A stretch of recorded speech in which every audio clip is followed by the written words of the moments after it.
3 years ago, I had a gentle, pure girlfriend at school. Later, when we had a quarrel, I didn't go comfort her. And during our Cold War, I saw her laughing and chatting with another guy. I didn't think too much of it.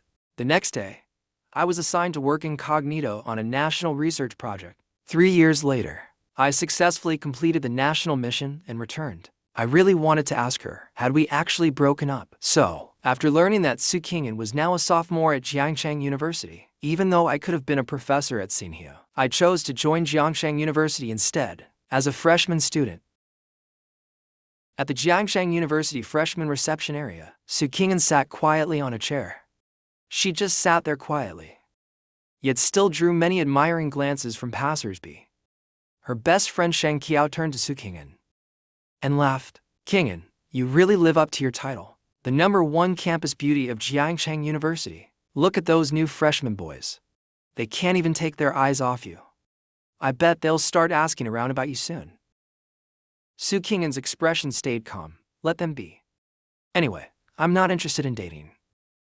Compared to falling in love with those guys, spending time with good friends like you, going to Ming Lake to feel the evening breeze, or having late-night snacks on the street near the North Gate, isn't that so much more romantic than love? But after saying that, the light in Su Qingyan's eyes suddenly dimmed a little.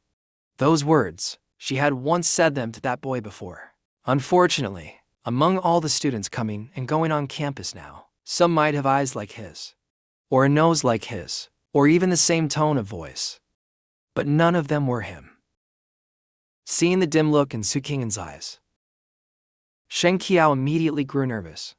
"Qingyan, don't tell me you're still hung up on that boyfriend who died 3 years ago, even after mourning him for 3 years. But these 3 years have already passed." Su Qingyan understood her roommate's little thoughts. She smiled freely and said with ease, "Actually, it's not that I still can't let go. It's just that right now, I still can't bring myself to like anyone else." After saying that, she tugged on Sheng Qiao's hand and urged her, "Stop standing here foolishly. At this time, the freshmen are probably entering the school already. Shouldn't you go to the school gate to welcome them? Who knows, maybe this year our department will get a few handsome junior boys that catch your eye." Sheng Qiao's eyes lit up instantly. "You're right." Then she quickly left the reception area and hurried to the school gate to greet the newcomers. Su Qingyan let out a quiet sigh. The feelings of youth, how could they ever be easily forgotten? Once, with just a gentle turn of his back, he took away my entire youth. Her slightly reddened eyes blinked rapidly a few times, and then she seemed to return to that time, passing notes during Chinese class, copying lyrics during self-study, dozing off during math class, and between classes, even a 10-minute break could become a wonderful dream. Time flew quickly. A gust of wind blew by, ruffling the hair beside the young girl's cheeks. Su Qingyan slightly raised her head, her face carrying an inexplicable trace of sorrow.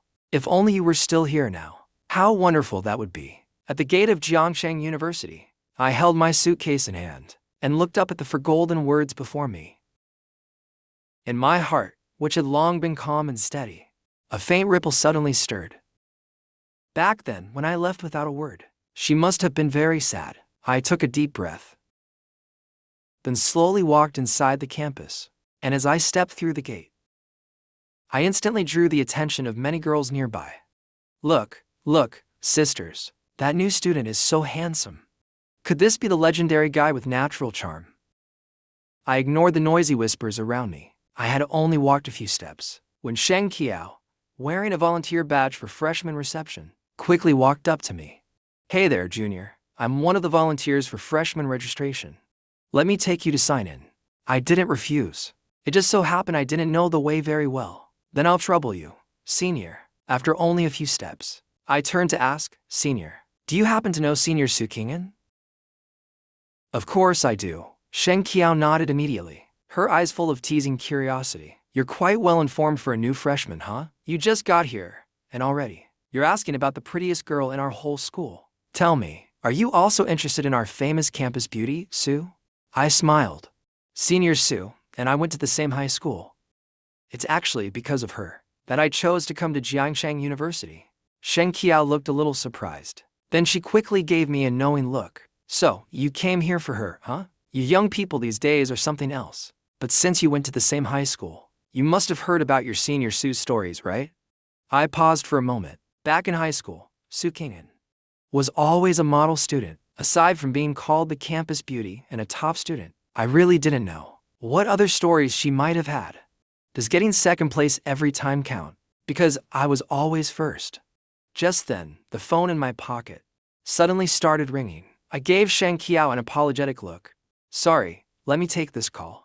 Seeing Sheng Qiao shake her head to show she didn't mind, I took out my phone and answered. Professor Du, this is Jiang Shun. On the other end came the hearty voice of a middle-aged man. Mr. Jiang, I'm terribly sorry.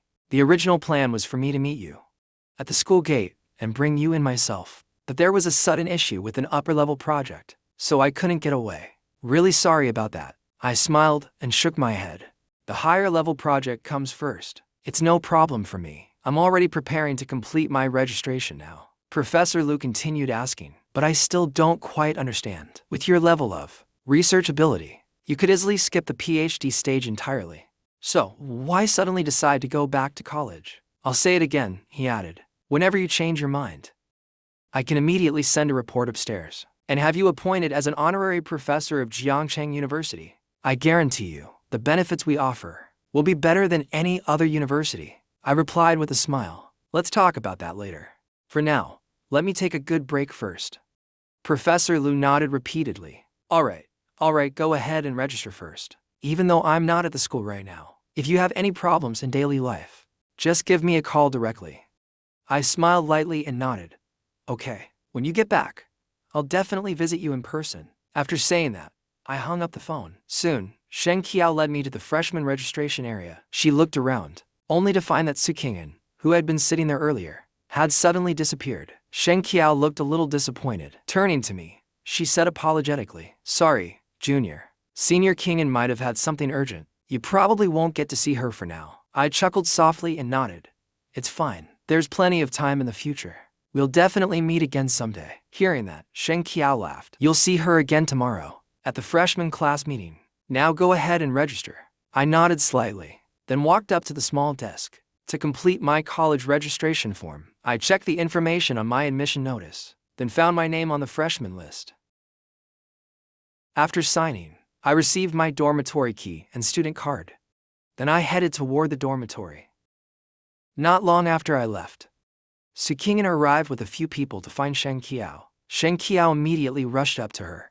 Kyung-in, you really picked the worst time to leave. I'm telling you, a super handsome freshman just joined our department. He said he went to the same high school as you. I'm telling you, that junior definitely came here for you. I bet he's totally smitten. You stop right there. I have no intention of dating anyone right now. None at all. Sheng Qiao quickly said, Hey, I didn't say you had to date him.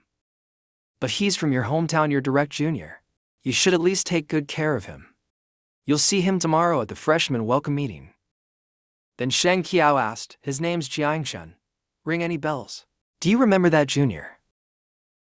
As soon as she said that, Soo Kyung-in's heartbeat slowed for a split second. Even her voice began to tremble as she spoke. What did you say his name was? Sheng Qiao looked puzzled. He said his name is Jiang Shun. Why is something wrong? Soo Kyung-in shook her head slightly, a bit dazed. No, it's nothing. Which direction did he go just now? Sheng Qiao pointed toward the direction I had left. When Soo Kyung-in looked that way, I had just turned into a small alley. But in that brief moment, it felt like Soo Kyung-in saw the back of that boy again. Then she quickly shook her head. Impossible. It must just be someone with the same name. Just a coincidence. Maybe his back just looked similar. Finally, Soo Kyung-in's body trembled slightly, and she stopped herself from taking that eager step forward. Meanwhile, I had arrived beneath the dormitory building, following the number on the key tag. I opened the door to the room that would be my home for college life. Soon after, the other few dorm mates arrived as well. The four of us arranged ourselves by birth order. We ranked ourselves by seniority. Su Jiyang was the eldest. Su Mingdong was second. I was third, and Liu Yu was the fourth. Su Mingdong laughed. It's not easy for people from all over the country to gather together like this. I'm from Kyoto, so I know this area pretty well. How about I treat everyone to a nice meal? Su Ji-young waved his hand. No need to treat. Eating together is good enough. But since you're familiar with the area, you picked the restaurant. I smiled and nodded. 3 years have already passed. One more day doesn't matter anymore. Meanwhile, in the girls' dorm, Shen Qiao smiled and hopped over to Su Qing'an's side. Qing'an, what should we eat tonight? Su Qing'an thought for a moment and said, let's go to the cafeteria. The new steamed fish on the first floor is pretty good. Shen Qiao pouted. We just got to school, and you already want cafeteria food. We've been busy all day. Let's go wander around the North Gate instead. See what good food there is, and maybe buy some fruit on the way back. Su Qing'an rolled her eyes. I think you just want to go out to check out the new freshman boys, huh? Shen Qiao chuckled mischievously. Well, can you blame me? I'm only human. Su Qing'an turned to the other two roommates. What about you two? Want to come along? The other two girls nodded immediately. No problem. Su Qing'an glanced at Shen Qiao and smiled. It feels like after the summer break, our dorm hasn't gone out together in ages. Let's go then. After getting ready, the 4 girls left the dormitory together. Almost at the same time, our dorm arrived at the snack street near the North Gate. We went straight into a barbecue restaurant and sat down. Meanwhile, Shen Qiao hooked her arm around Su Qing'an's wrist. Looking around curiously, she immediately turned to Su Qing'an and the other two beside her. Girls, let's think, where should we eat? The other two nodded. We're fine with anything. Shen Qiao then looked towards Su Qing'an. Su Qing'an casually lifted her head, her gaze sweeping quickly around the street. In the next instant, her whole body trembled slightly.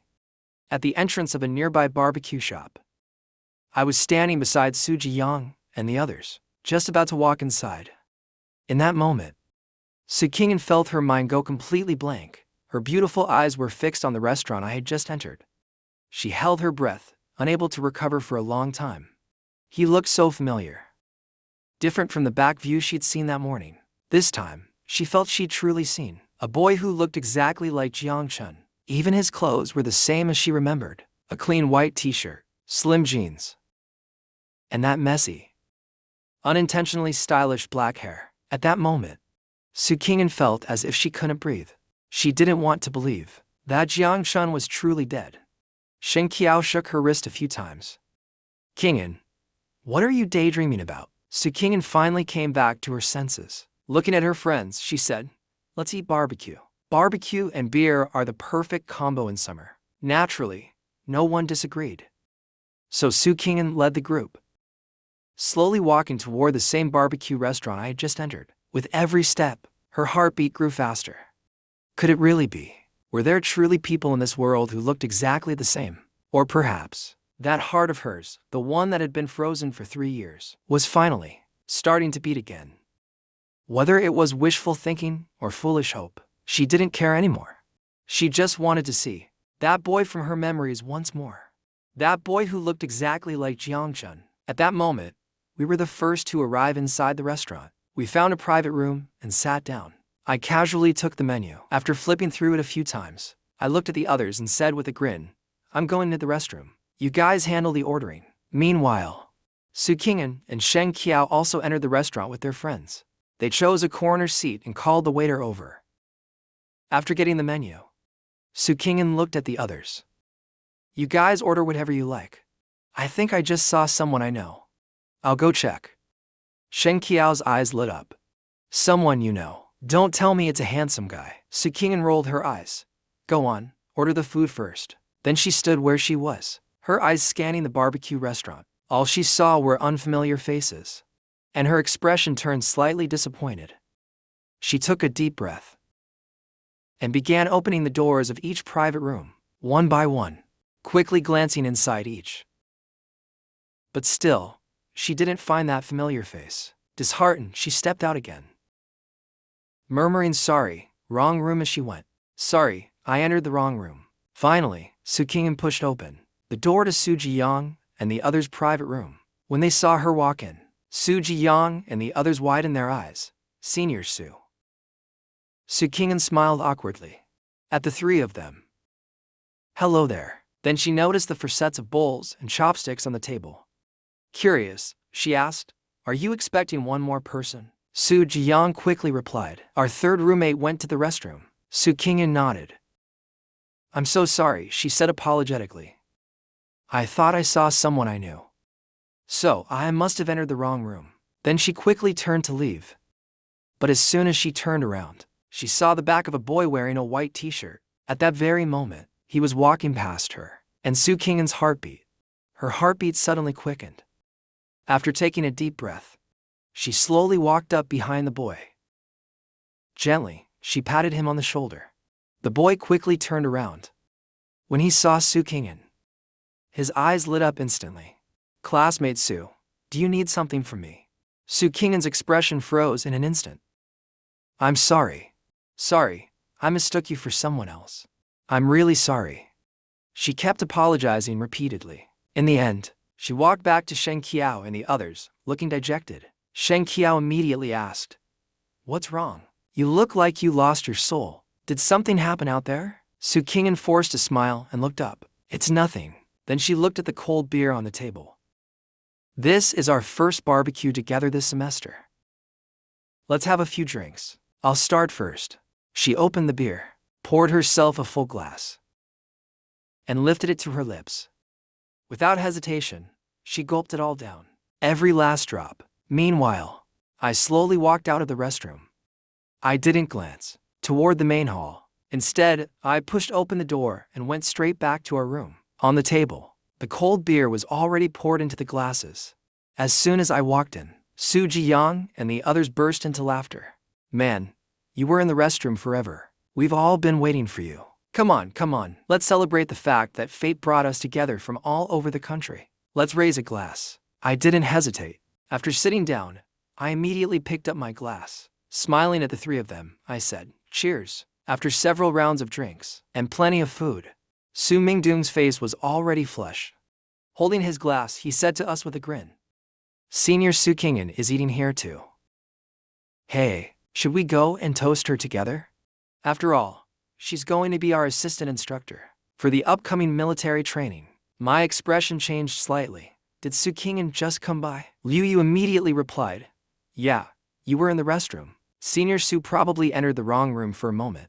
So, she came into ours by mistake. When I went out just now, I saw her drinking outside with her roommates. Su Jiyang nodded in agreement. Yeah, I saw her too. Not gonna lie, our senior really deserves her title. She's definitely the top beauty of Jiangcheng University. Even the way she drinks so bold and carefree. My brows furrowed slightly. Drinking, the Su Qingyan I knew. She never touched alcohol before. With the sound of chairs scraping against the floor, I immediately stood up from my seat. Su Jiyang and the others looked at me. Hey, old third, where are you going? A trace of concern flashed in my eyes. Then I smiled at them and said, I'll be right back. You guys keep drinking. With that, I pushed open the door to our private room and walked out into the main hall. Scanning the room, I quickly spotted Su Qingyan still drinking. At the table, Shen Qiao and the other 2 roommates looked at her worriedly. Qingyan, Shen Qiao said, stop drinking already. Look at you, you're drunk. Ever since Su Qingyan came back from walking around the restaurant, they noticed something strange about her. It was as if she'd lost her soul, and she kept drinking, cup after cup. At first, they thought she was just in a bad mood, so they drank a few rounds with her, but they didn't expect her to go this hard. Su Qingyan's gaze was already unfocused. It's fine, she said. I'll just finish this last one. Then I'll stop. Her hand trembled slightly as she raised her glass. Her face flushed deep red, and right then before her eyes, a face suddenly appeared, one she could never forget. That face she'd seen countless times in her dreams. Though it looked a little blurry now, Su Qingyan was certain it was Jiang Shun. Stop drinking. I quickly grabbed the glass from her hand and downed it in one gulp myself. Then I looked at her with heartache. Someone beside us asked, how much is she drunk? Shen Qiao pointed to the 75 empty beer bottles on the floor. All of these were finished by our campus goddess herself. She really overdid it. Su Qingyan lifted her head, her reddened eyes glistening. 2 tears suddenly rolled down her cheeks. I'm not drunk. Jiangshun, is that you? You finally came back. Then, she threw her arms tightly around me. Sobbing, she said between gasps, I promise I'll never argue with you again. Just don't disappear like that anymore, okay? My eyes were filled with mixed emotions. I gently reached out my hand and patted her trembling shoulder. Then I turned to Shen Qiao and asked, Senior, where's your dormitory? I'll help you take her back. Shen Qiao froze for a second, then nodded excitedly. That would be great. We can barely move her ourselves. Thanks so much, Junior. I shook my head. It's no trouble. Then I stepped forward, my arm sliding gently around her slender waist. With one smooth motion, I lifted her into a princess carry, holding her in my arms. Then I slowly walked out of the barbecue restaurant's private room. Su Jiyang and the others poked their heads out curiously, watching as I carried Su Qing'an away. All of them froze on the spot, completely stunned. That was sudden. They were just talking about whether we should go toast her or something. But Jiangshun, he's already taken action. What on earth just happened? Su Qing'an's roommates were also completely confused. In the whole year since we entered university, there had always been plenty of boys chasing after Su Qing'an. Some were rich heirs, others were young business owners. But without exception, she rejected every single one of them. On campus, she didn't show even the slightest affection toward any of the boys. So how come this junior just showed up and she immediately threw herself into his arms? Even Shen Qiao was stunned. Judging by how things look now, there was definitely something going on between those two. But from what she knew, Su Qing'an had once had a story with another man, her ex-boyfriend, who had died 3 years ago. Could it be Jiangsheng? Thinking of that, Shen Qiao shivered. Don't tell me our roommate's a ghost or something. But at that moment, she didn't have the mind to overthink it. She quickly ran to the cashier's counter of the barbecue shop, paid the bill, and led the other two roommates to follow me outside. Half-dazed, Su Qing'an slowly opened her eyes. Her gaze locked tightly onto my face just inches away. Her hands instinctively wrapped around my neck. Like a little squirrel clinging to a tree branch, she hung on me completely, her breath warm and soft against my ear. Jiangsheng, is it really you? You finally came back. Promise me you'll never leave again, okay? I swear I'll never argue with you again. Her scent, sweet and feminine, mixed with faint alcohol, lingered between us. As I looked down at her in my arms, her body shifting restlessly, I couldn't help feeling a rush of heat through my veins. After all, I was still a young man, barely an adult. Her movements sent my heart racing uncontrollably. I swallowed hard, helplessly. Then I looked down at the girl in my arms, Su Qing'an, and a soft, doting smile appeared in my eyes. I promise I'll never leave you again. Hearing that, Su Qing'an snuggled deeper into my arms, smiling contentedly. Like a spoiled child, she murmured, Then you promise, right? You're never allowed to leave me again. If anyone dares to disappear again without a word, they'll be a little puppy. A woof-woof little puppy. I nodded repeatedly. I promise whoever disappears will be a puppy. At that, Su Qing'an finally settled down. She obediently nestled into my arms and slowly drifted off to sleep. I turned my head toward Shen Qiao beside me. Is she always like this when she drinks? Shen Qiao shook her head quickly. No, never. Even though our dorm sometimes goes out for a few beers or gatherings, Qing'an always drinks in moderation. She's never been drunk before. After saying that, she couldn't help but laugh. Actually, this is our first time seeing her drunk. Who'd have thought that someone so cold could act like such a child after drinking? The two girls walking beside us nodded in agreement. I nodded slightly. I see. Then I noticed something. Shen Qiao and the others were holding up their phones. Are you guys recording? I asked, puzzled. Their faces froze for a second. Then Shen Qiao smiled awkwardly, just recording the moment. We just wanted to capture her drunk for the first time. When she sobers up tomorrow, we'll show it to her so she can remember what happened. Help her recall the night, you know? The corner of my mouth twitched slightly. I just muttered faintly, fine, record if you want. Just make sure I look good on camera. Shen Qiao and the others burst out laughing. We had barely walked a few steps when Sheng Qiao looked at me curiously again.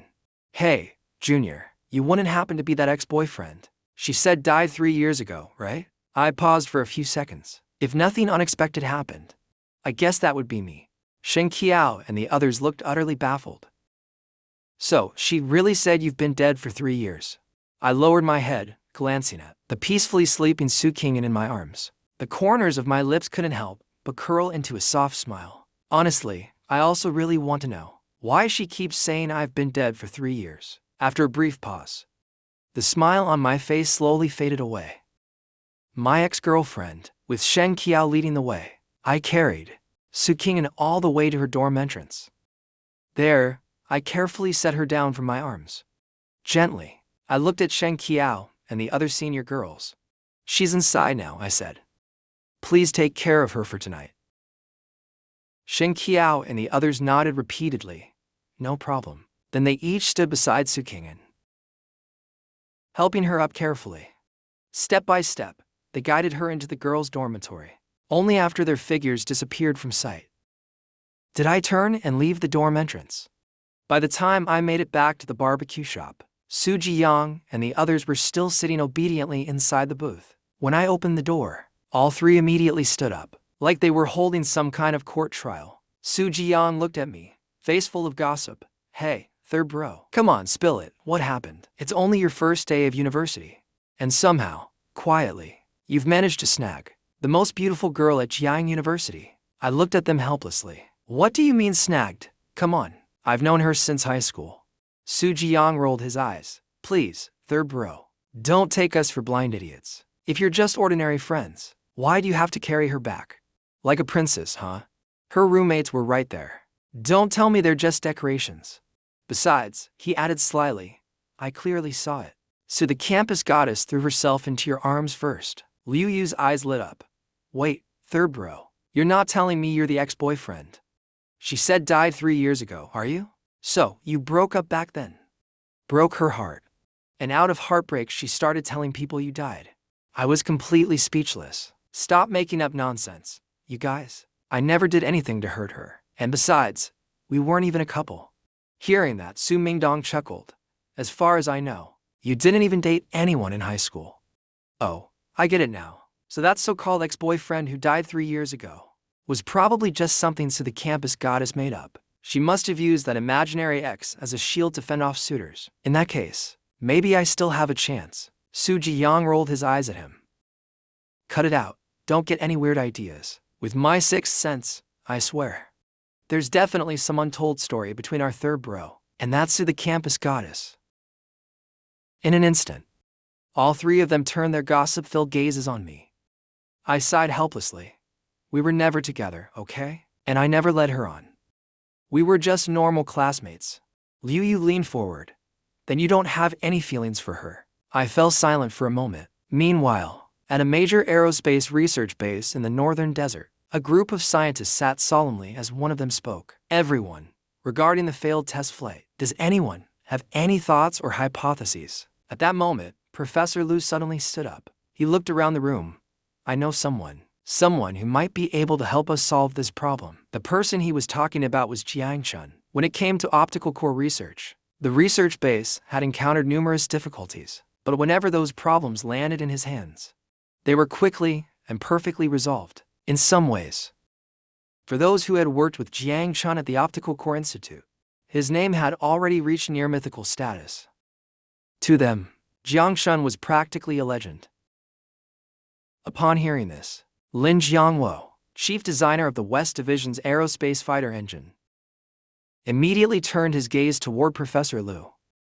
You're saying someone can actually fix this issue? Professor Lu slowly nodded. Jiang Chun.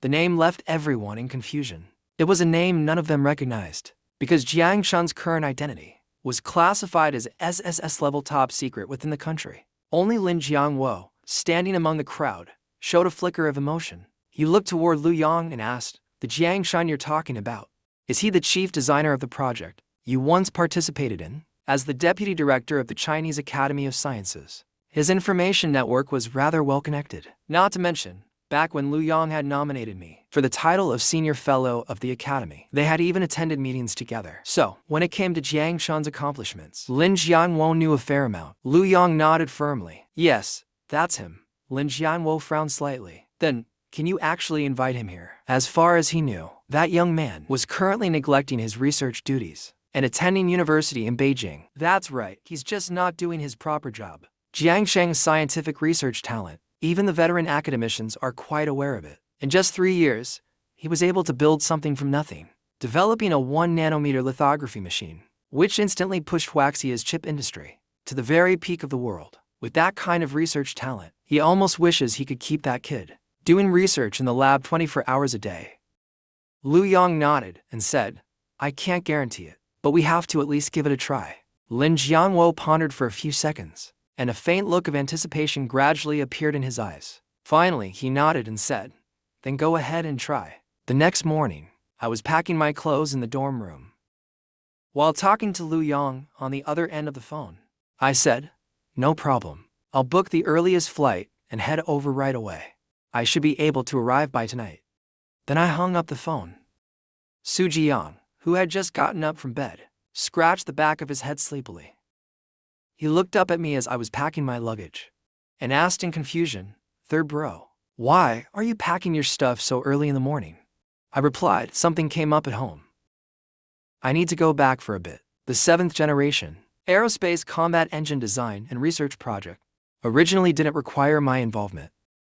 But I also understood that, once I devoted myself to scientific research, I no longer belonged only to myself. Some things simply have to be done by someone. Su Jiang instantly woke up and said, wait, you're not planning to skip military training, are you? I replied, I've already talked to the school about it. Su Jiang nodded vaguely, half understanding. How long will you be gone? If it's quick, about a week. If it takes longer, then I'll probably be back by the time your military training ends. Su Jiang was now fully awake. You brat, don't tell me you're just trying to dodge the training. But if you're leaving so suddenly, did you at least say goodbye to Sue, the campus beauty? My hands suddenly froze as I was folding my clothes. Meanwhile, on the other side in the girls' dormitory, the morning sunlight streamed through the window, spilling across the dorm room floor. Su Qing'an rubbed her faintly aching forehead. She stretched lazily, then turned toward Sheng Qiao, who had already gotten up and was moving around. Zhao Qiao, what time is it now? She asked. Sheng Qiao smiled. 7 o'clock.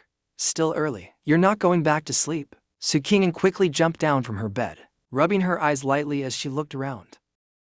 Did I get drunk last night?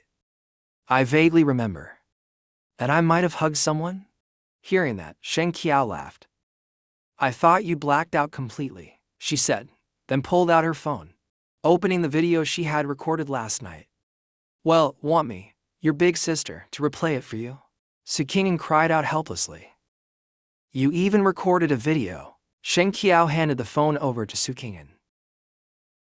See for yourself. Do you still remember the person who carried you? Su Qing'an quickly grabbed the phone. And when she saw the footage on the screen, she froze completely on the spot. The video showed Jiang Chun carrying her back to campus. It even captured the moment when he said, make sure I look handsome in the shot. In an instant, a flood of memories surged into her mind. One drop, then another. Tears kept falling without stop, streaming quickly down from Su Qing'an's eyes. It was as if she was afraid he would disappear. After watching the video once, Su Qing'an hurriedly climbed out of bed. Her eyes widened as she looked at Sheng Qiao. Zhao Qiao, how do you know Jiang Chun? Where is he now? Sheng Qiao replied, he's a freshman in our finance department. He showed up after you got drunk last night. Then you ran straight into his arms. And after that, he carried you all the way back. Sheng Qiao gave her a meaningful look and asked, could he be that boyfriend? The one who died 3 years ago. Su Qing'an didn't even have time to answer Sheng Qiao's question. She quickly changed her clothes and rushed out of the dorm. Sheng Qiao called out helplessly, hey, why are you in such a hurry? Do you even know which dorm he's in? While running, Su Qing'an shouted back, send me the freshman dorm assignment list. At the entrance of the boys' dorm, people came and went. but there weren't many around. I was walking slowly along the path outside the dorms. On my way to the school cafeteria for breakfast, suddenly a trembling voice.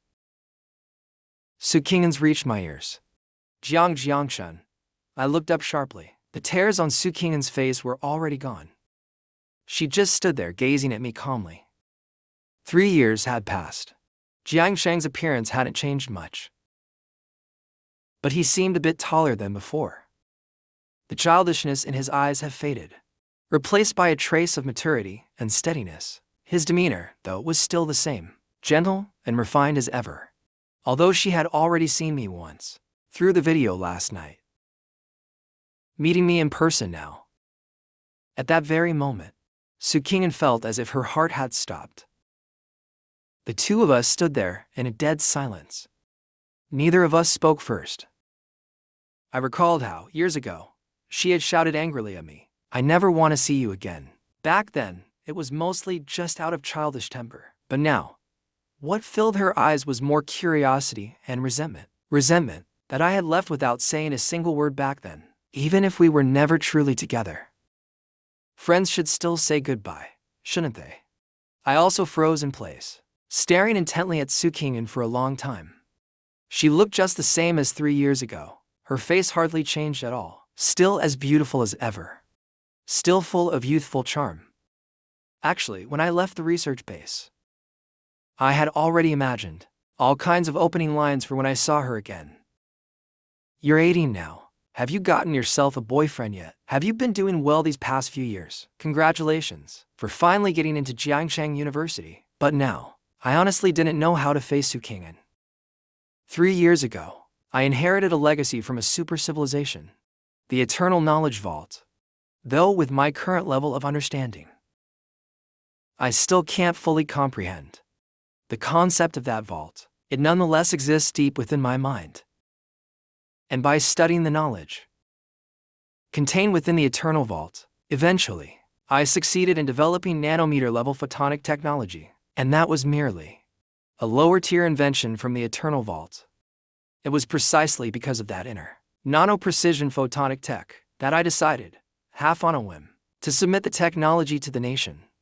And that's why, 3 years ago, I left without saying goodbye. Sukingan and I looked into each other's eyes for tens of seconds. Within those few seconds, memories of our high school days together resurfaced vividly in both our minds.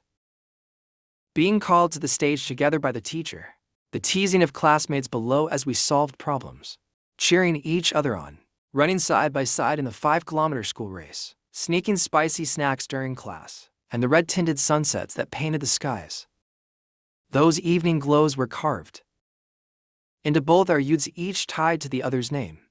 It's just a pity she never reached out to hold my dirty hand after a basketball game, and I never smoothed down the black hair.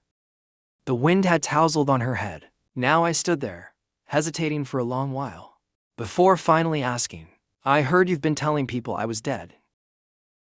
Sukingan's eyes trembled sharply, and her rims instantly turned red again.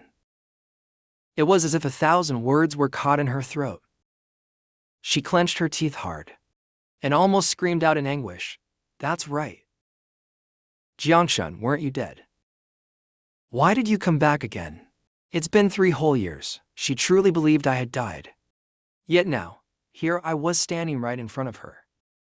My tone faltered slightly. I wanted so badly to explain everything that had happened to me over the past 3 years, why I had left, and what I had been doing since. But with my current identity, it was impossible to reveal anything. Countless words of explanation were all forcibly swallowed back down.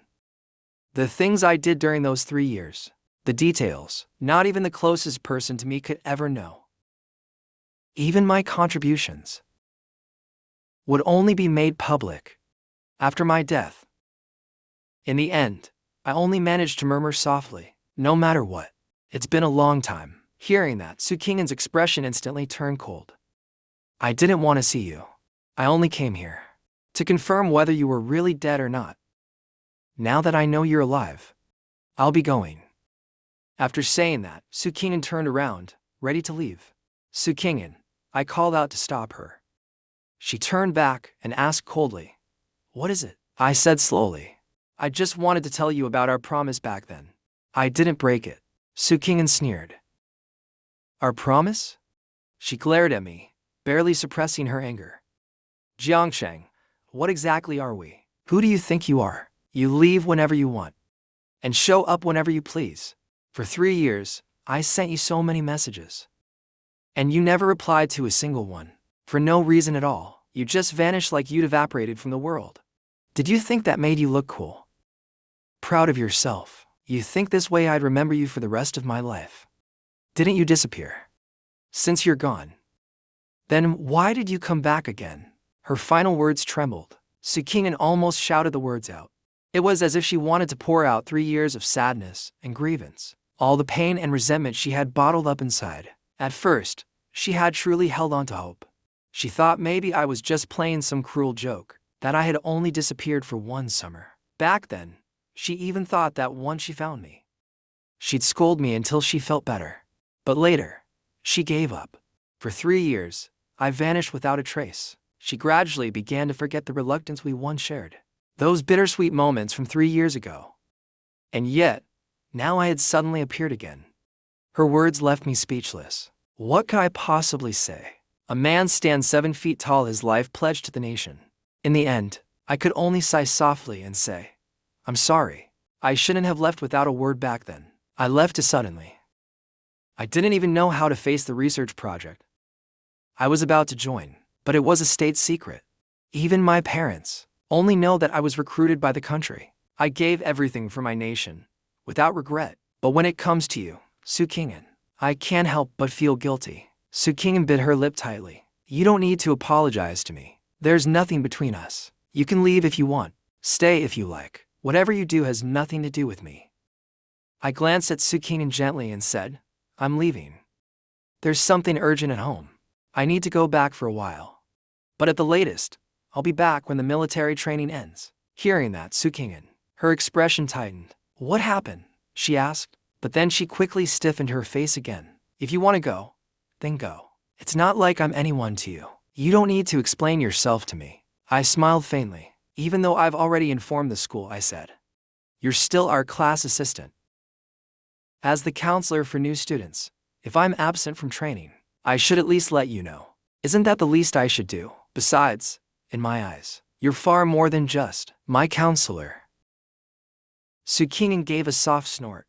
I don't understand what you're talking about. Then, trying to sound calm again, she said, do you have anything else to say? If not, I'm leaving. No, that's all. I raised my hand slightly, wanting to smooth out the strands of her messy hair.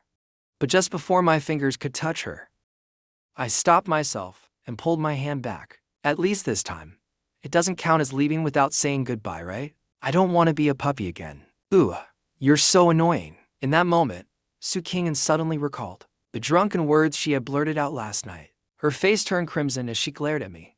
If you have to go home, then hurry up and leave already. You're so irritating. After saying that, she quickly turned around and walked away. I stood there, watching her retreating figure, and a faint smile gradually appeared at the corner of my lips. Maybe I really don't know how to deal with love.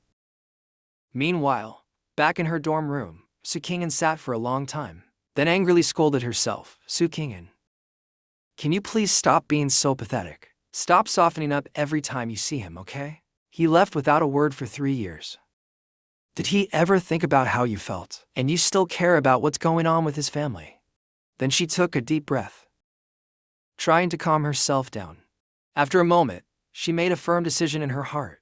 These past 3 years, she would never let them go so easily. Meanwhile, at the airport, I had already stepped into the elevator, heading toward the departure hall. Just then, someone outside shouted toward the people inside the elevator. Everyone inside, come out, hurry, get out first. I looked up toward the elevator doors. In the dense crowd outside stood a celebrity, surrounded by screaming fans taking pictures. I couldn't help but sneer. Can't you people just wait for the next one? Did your family build this airport? The male celebrity, the assistant's expression instantly darkened. What do you mean by that? Do you have any idea how tight Kunkun's schedule is? Do you? Our flight is about to leave. Get out of the way now. I remained completely calm. What does your flight have to do with us? Ask the people standing in this elevator. Which one of them doesn't have something urgent to do? Since when do celebrities get special privileges? Upon hearing that, some of the obsessed female fans around the male celebrity couldn't hold back anymore. Making way for Kun is an honor for you people. Why aren't you moving? What are you waiting for? If you make our Kun miss his flight, can you take responsibility for that? Even the male celebrity's face turned a little stiff. After 2.5 years of fame in the country, he had long grown used to being pampered. Forget about taking the elevator, even when he was late to a film shoot by over 2 hours. The entire crew had to accommodate him. Still, as a celebrity, he was careful, knowing that any reckless behavior could easily spark public backlash. The next second, a faint smile appeared on his face. After signaling his assistant and bodyguards to calm down, he looked at me and said with a smile, "It's fine, really. Even though I'm in a hurry, I'll let you all go first. After all, everyone's busy these days." The corners of my mouth twitched speechlessly. With all this talking, we've wasted enough time for the elevator to go up and come back down again. But the brainless fans around him cheered excitedly, saying, "Our idol is so polite." Some even pointed fingers at me. I could only shake my head helplessly, ignoring the male star completely. Then I pressed the closed door button. Heroes die unsung, I thought, while clowns rule the world. Not long after I left, the male celebrity turned back toward his fans, a sinister glint flashing in his eyes as he smiled. All right, he said coolly. "Everyone, calm down. It's just a small misunderstanding. Please don't let this spread online. We should get going. Everyone, disperse." The assistant quickly followed up, smiling at the crowd. "All right, everyone, please disperse. Remember, whatever you do, don't spread this online. Seriously, don't." Of course, even though they said that, they were already scheming in their minds about how to turn this incident into free publicity. The fans hadn't even thought of that at first. But once it was mentioned, the various fan groups of that male celebrity erupted in chaos online. To them, Kun was their god. Anyone who insulted their idol was worse than someone who killed their own parents. Absolutely unforgivable. 10 minutes later, those fanatical female fans of Kun started posting maliciously edited videos online, attacking me. Their rallying cry turned me overnight into the public enemy of the entire internet. Meanwhile, back at Jiang University, Shen Qiao was comfortably watching videos in her dorm when she noticed a trending topic rising rapidly online. She immediately called Su Qing'an over. Qing'an, look, isn't this your little junior? He's being roasted all over the internet right now." Su Qing'an froze for a second. "My little junior?" She quickly grabbed Shen Qiao's phone and scrolled through it. Then she muttered in disbelief, "Are those fans all idiots?" Immediately, she pulled out her own phone, opened the trending page, and started typing furiously. "So what if he didn't give up the elevator? Does being a celebrity make you superior? What's the rush rebirth or reincarnation?" She could scold Jiang Sheng because he owed her, but no one else could. However, soon she realized her comment section was instantly flooded by malicious replies.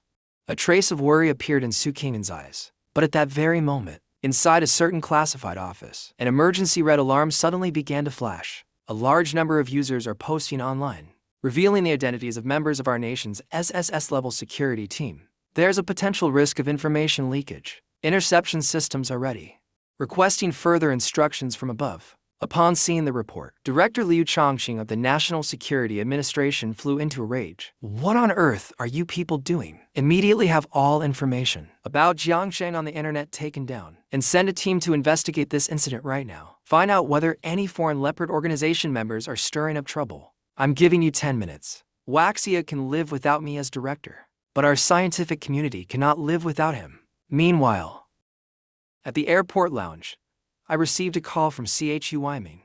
"Zhao CHU, don't get involved in this matter. Leave it to me, the old man will take care of it. Just wait calmly for your flight." At first, I didn't take it seriously, but the next second, a few brightly dressed girls walked straight up to me. "You're Jiangshan, right? Well, you do look somewhat decent.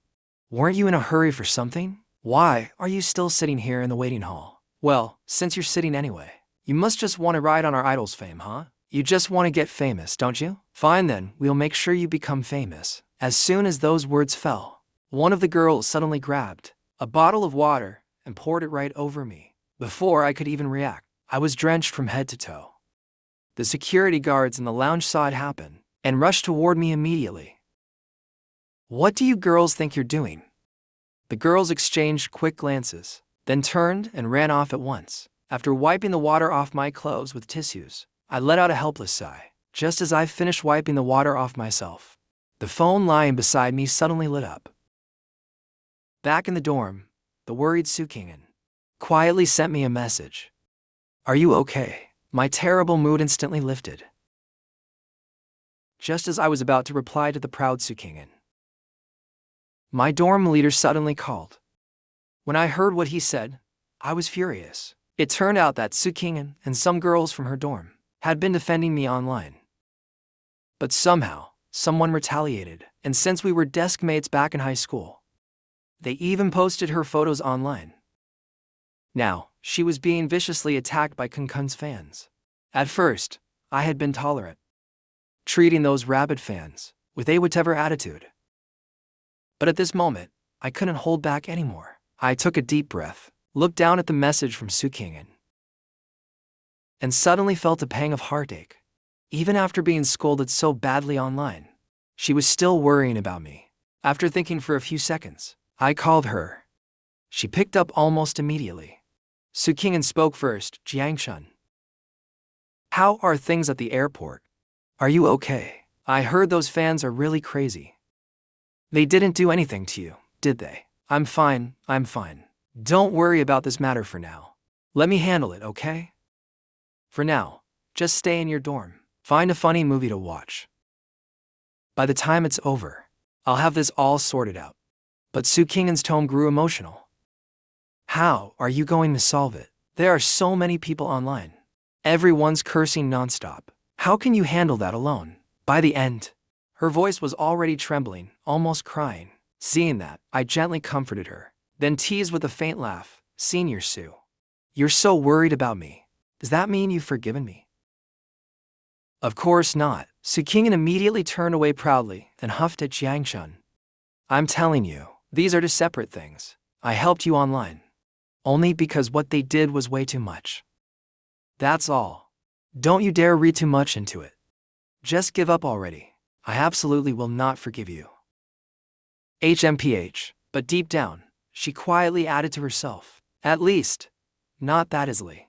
She really was hopeless. Even though we hadn't spoken for 3 years, the moment I reappeared, her heart had already raised the white flag, surrendering unconditionally. All the sadness in my heart instantly vanished into thin air. From the very first moment I saw Sukingen again, I knew she was still the same as before, just a little tsundere. The only thing to be thankful for was that she and I hadn't truly missed our chance. I lifted my head and smiled. There's still a long future ahead. Once I finish handling family matters, I'll properly ask for her forgiveness. HMPH, Sukingen snorted. I'm done talking to you. In the girls' dormitory, she hung up the phone, face flushed. Then she took a few deep breaths, raised her hands to fan her blushing cheeks, and shook her head quickly. Then she picked up her phone again, transforming once more into a warrior of justice, ready to leave more comments online. After hanging up with Sukingen, I opened my suitcase and took out a classified phone.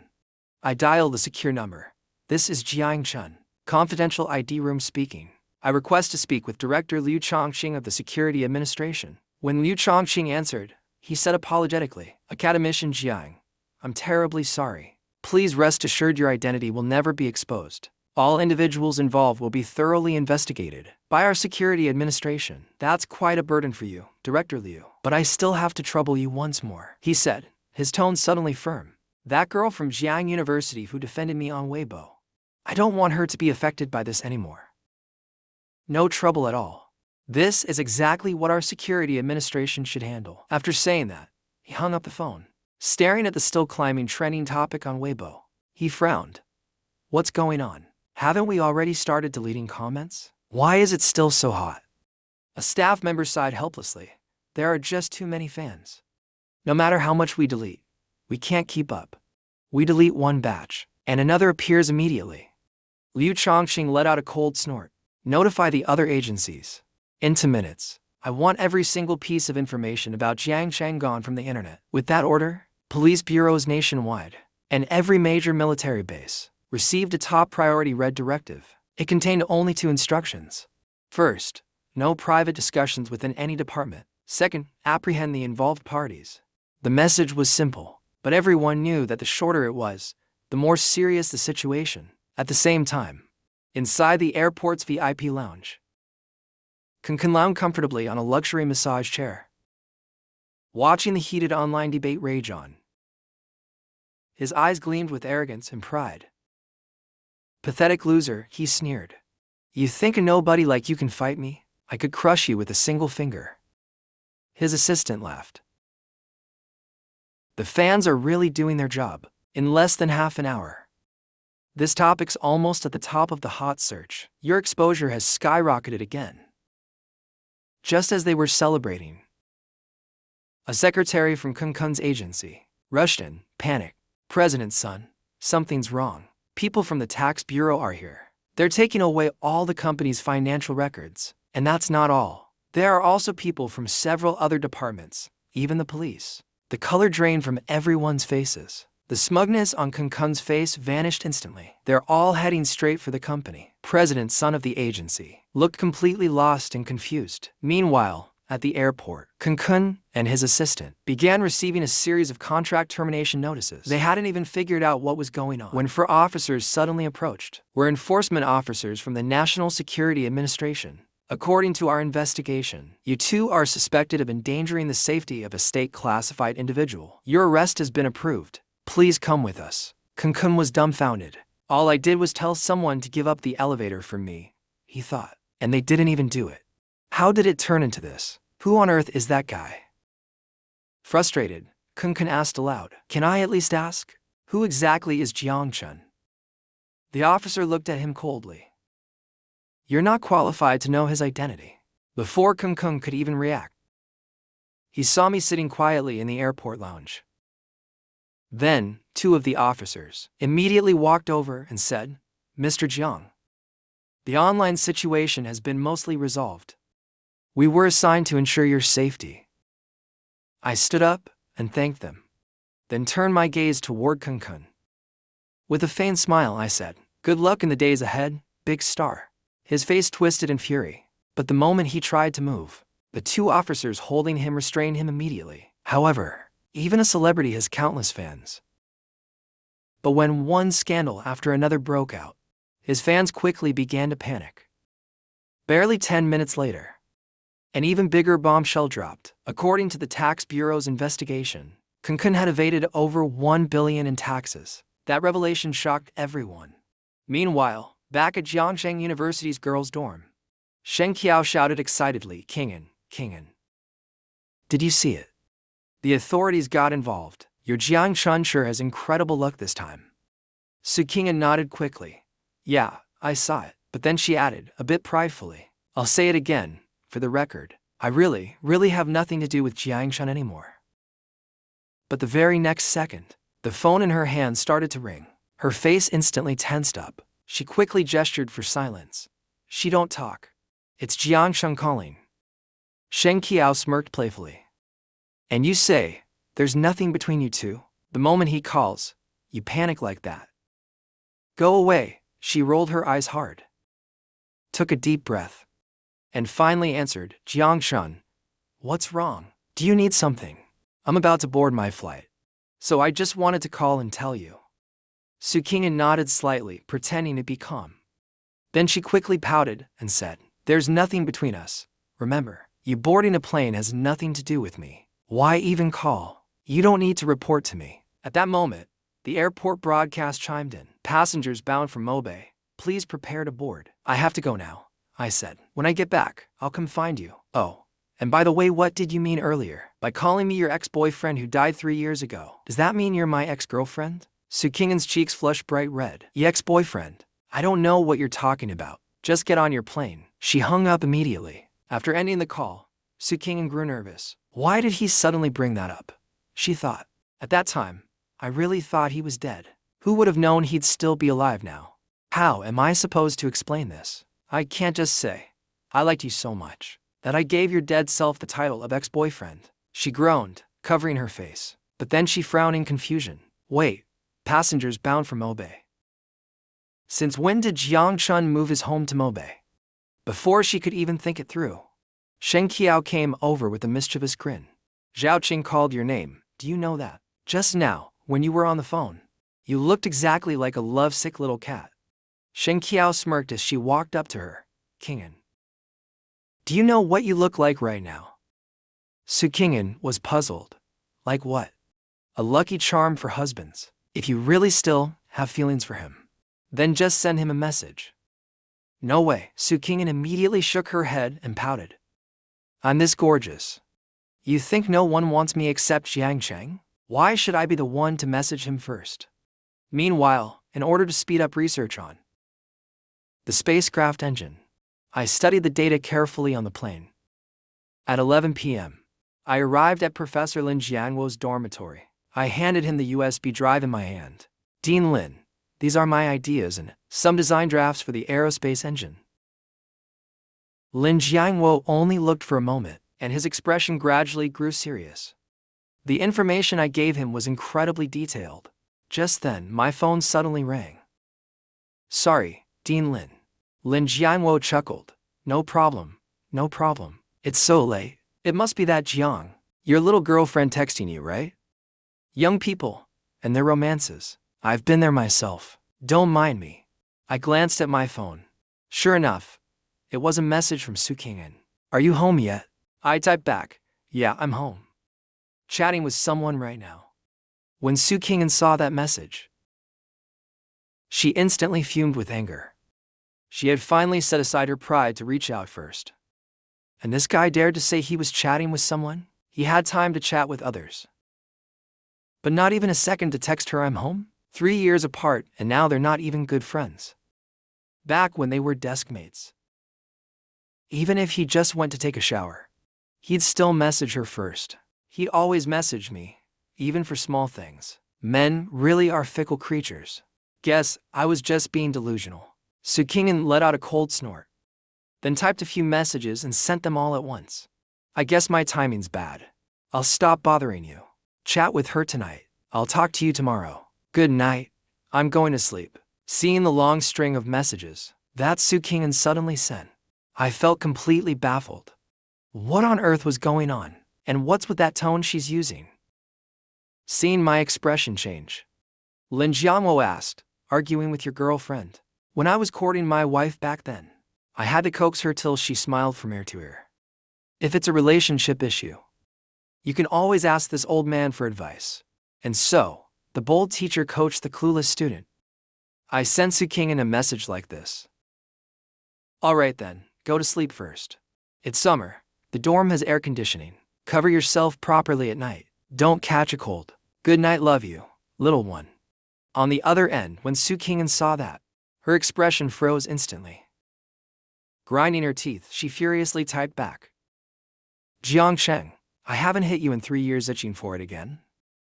Love you, little one. I'll kill you, you dog of a man.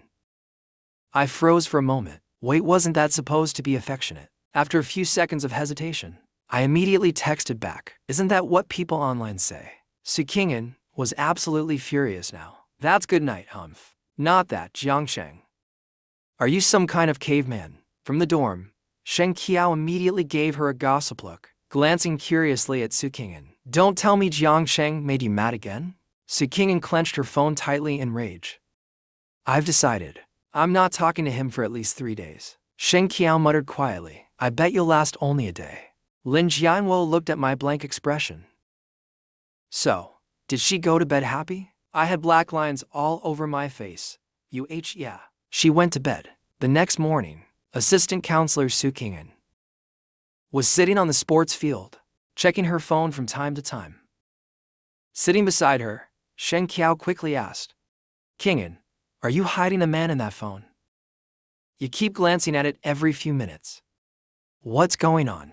Su Qing'an instantly pouted. With a frustrated sigh, she said, "It's Jiangsheng again. This morning, I sent him a simple good morning message. And now it's almost noon. He still hasn't replied." Sure, I said I wouldn't talk to him for 3 days. But I didn't actually tell him that. I even went so far as to post a moment on WeChat, with a picture from military training under the blazing sun, just waiting for him to text me first. Maybe ask how training's going. If he did, maybe I'd melt and forgive him. But no, he had his chance and totally blew it. Shen Qiao quickly said, "Didn't you say yesterday you wouldn't talk to him for 3 days?" Su Qing'an puffed her cheeks, pouting pitifully. "Can he at least send me a message?" Seeing this, Shen Qiao couldn't help but pinch Su Qing'an's delicate, baby-faced cheek. "Please, Zhao Qing'an. Do you have to be this cute?" After thinking for a moment, she continued, "If he keeps ignoring you, don't text him. Just let him stew for a while. There are plenty of men in the world. If one doesn't work, find another. You don't need him. Jiangsheng's just one guy." Su Qing'an pouted again. "We'll see." Then she raised her hand and checked her phone again. Still no messages.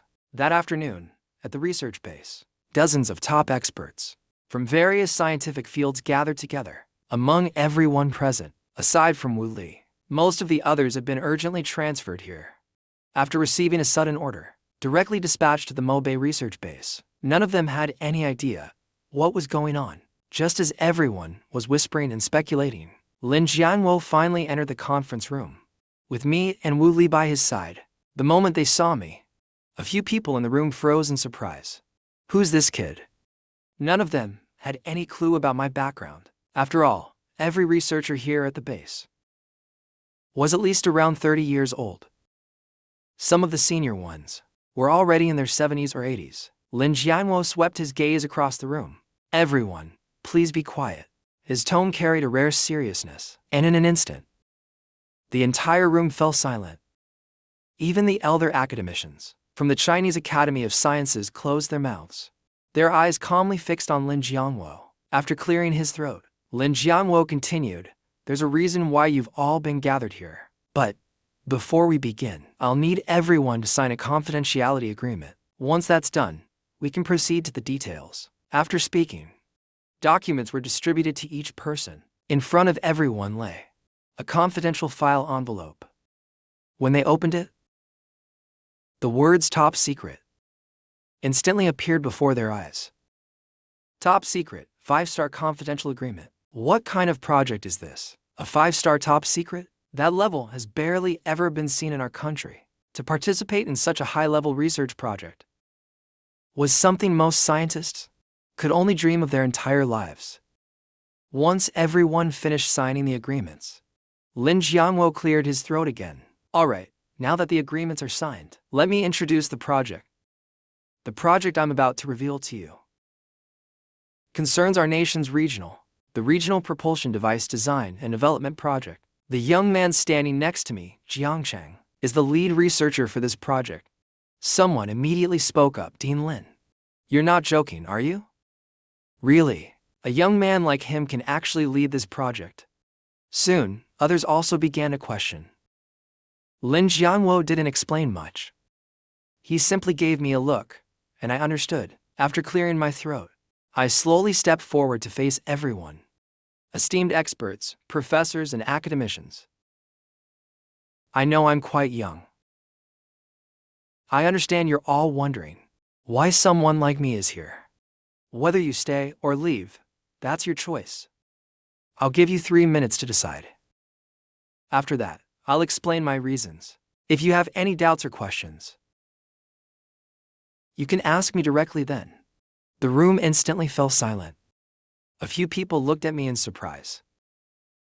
Regardless of my research background, standing before so many senior experts, and still speaking with such confidence, that kind of courage alone was rare among young scientists. I had already surpassed most of my peers in composure. 3 minutes later, not a single person chose to leave. After all, who would walk away from a 5-star top secret national project? Seeing this, I finally began to speak. The research on the regional propulsion engine device was proposed by me personally. I've already achieved partial theoretical results and gathered research data. Later, I'll explain in full detail the research direction and the aspects where each of you will need to collaborate. If you have questions, feel free to ask. Murmurs of astonishment filled the room. It's really about propulsion technology. Have we all grown old and useless? These young people today are incredible. Once they finally accepted that reality, everyone held a brief introductory meeting. The meeting lasted nearly 6 hours, all the way past 2 o'clock in the morning.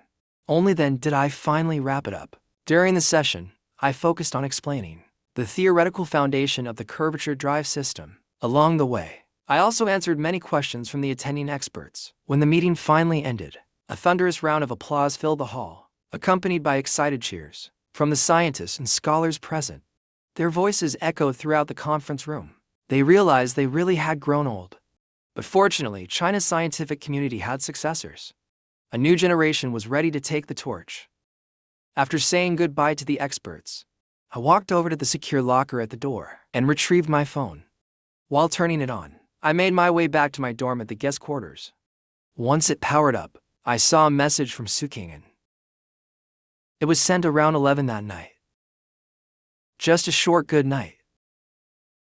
After thinking for a few seconds, I smiled slightly and replied, "Good night, sweet dreams." But the next second, Sukingen instantly replied to my message. Well, our busy man finally decided to reply. I paused for a moment, then typed back, "You're still awake." Sukingen clenched her teeth in frustration. As if I could sleep. All day long, Jiangsheng hadn't sent her a single extra message, besides that one good morning.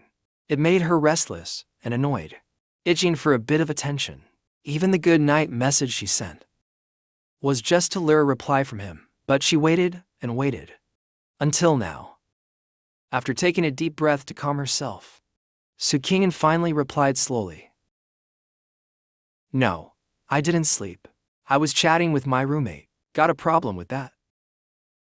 "No problem," I quickly texted back. "I don't know," Sukingen muttered, pouting slightly. After hesitating for a few seconds, she quickly sent another message. "Is work at home really that busy? So busy that you don't even have a minute in the whole day to send me a single text?" I quietly replied, "Yeah, it's been pretty busy." Sukingen quickly responded, "Oh, that's good then." Then she bit her lip in frustration.